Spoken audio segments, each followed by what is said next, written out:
আমরা বলেছি এটা করা যায়, তবে আপনি একসাথে 1.5 কোটি ভোটারের দায়িত্ব নিতে পারেন না। যে কোনো প্রজেক্টেরই এটা একটা পাইলটিং করা লাগে।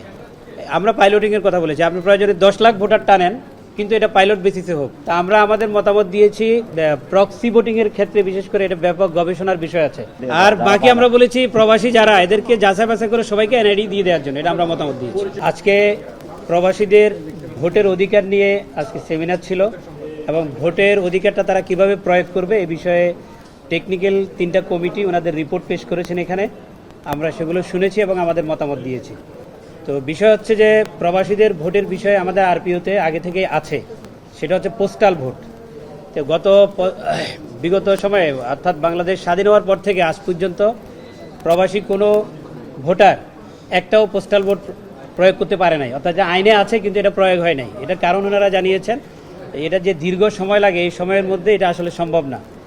এই এক্সিস্টিং যে আইনটা আছে সেই আইন অনুযায়ী এটা কিভাবে এক্সিকিউট করা যায় এই বিষয়ে টেকনিক্যাল মতামত কিছু দিয়েছে। এই বিষয়ে আমরা 15 দিনের মধ্যে মতামত দিব বলেছি। আর এর বাইরে আরও 2টা নতুন পদ্ধতির কথা ওনারা বলেছেন। একটা হলো অনলাইন ভোটিং, আর একটা হলো প্রক্সি ভোটিং। অনলাইন ভোটিংটা যে কোনোভাবেই যে কেউ রেজিস্ট্রেশন করে, সেটা প্রক্সি ভোটের জন্য, অনলাইন ভোটিংয়ের জন্য রেজিস্ট্রেশন করে নির্বাচন কমিশনের যথাযথ প্রক্রিয়ার মাধ্যমে তারা অনুমতি পাবে।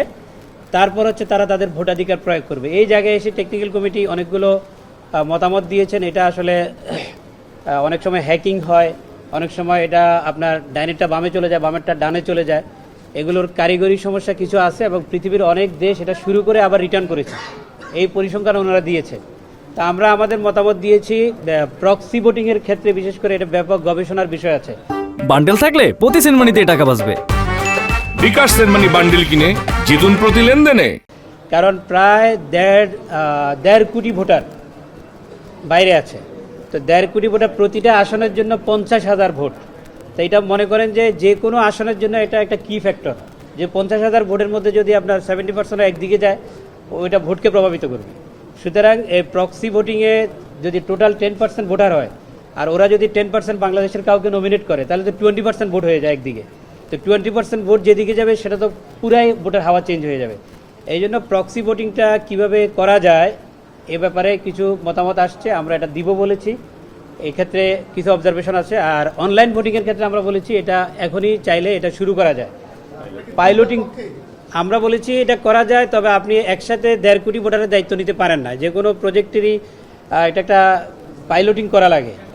আমরা পাইলটিংয়ের কথা বলেছি। আপনি প্রয়োজনে 10 লাখ ভোটার টানেন, কিন্তু এটা পাইলট বেসিসে হোক। সবচেয়ে টেকনিক্যাল যেটা একদম সাউন্ড একটা মেশিন, এইমাত্র আপনি শুরু করলেন, এটার মধ্যে ইরোধ থাকতে পারে। তো আমরা বলেছি যে সমস্যা থাকতে পারে, কিন্তু প্রবাসীদের এই ভোটের অধিকারটা এটা চালু করে দেওয়া দরকার। তো শুরুতে যদি 1.5 কোটি ভোটার নিয়ে আপনি যান, এটা একটা রিস্কি ব্যাপার হয়ে যায়, নির্বাচনটা প্রশ্নবিদ্ধ হওয়ার একটা আশঙ্কা থাকে। আর এই 1.5 কোটি ভোটার সবাই কিন্তু এনআইডি পায় নাই। সুতরাং যারা এনআইডি পেয়েছে তাদের মধ্যে অগ্রাধিকার ভিত্তিতে যদি রেজিস্ট্রেশন ওপেন করে দেওয়া হয়, আর ঠিক করা হলো, সেটা আমরা বলেছি আপনারাই ঠিক করবেন, 5 লাখ অথবা 10 লাখ পাইলটিং করেন, এবং সেই রেজিস্ট্রেশনটা কমপ্লিট হয়ে যাওয়ার পরে সার্ভার অফ হয়ে যাবে। ওরাই পরবর্তীতে আপনার অনলাইন ভোটে অংশগ্রহণ করবে। ওনারা প্রস্তাব করেছিলেন কয়েকটা দেশ, এই দেশগুলোতে যদি করা যায়, কারণ কিছু কিছু দেশ আছে সেখানে নির্বাচন পদ্ধতিই চালু নেই, ওই দেশের পরিবেশটা ওভাবে নাই। তো আর যদি অনলাইন ভোটিং হয়, এখানে কোনো বাইরে কোনো পরিবেশ থাকবে না, বুথে দাঁড়ানোর কোনো বিষয় থাকবে না, আপনার এমবেসিতে দাঁড়াইয়া লাইন ধরার কোনো বিষয় থাকবে না। সো এটা যে কোনো দেশ থেকেই করা যায়, তবে পাইলট বেসিসে করা, এটা আমরা মতামত দিয়েছি।